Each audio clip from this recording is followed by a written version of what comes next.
OBA, legit or scam? Kaya ka siguro napadpad sa video na to kasi nag-search ka kung legit ba talaga na may kumikita sa OBA. Ano bang ginagawa dito? Nagbebenta ba? Nag-i-invite ba? Or kung ano-ano pa? So lahat ng tanong na yan, masasagot natin sa video na to.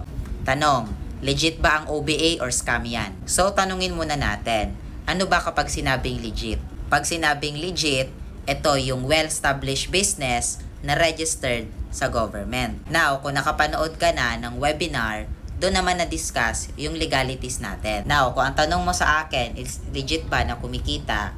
Yes, of course. Kasi ako mismo, part ako ng OBA. And 2 years ko na itong ginagawa. I am Josh, isang dropout student. At ito na, yung nagiging bread and butter ko for almost 2 years. At ito rin yung dahilan kung bakit ako nakakapag-payback sa parents ko in a young age. Now, ano ba ang ginagawa? Nagbebenta ba? Nag-i-invite? Recruitment ba ito?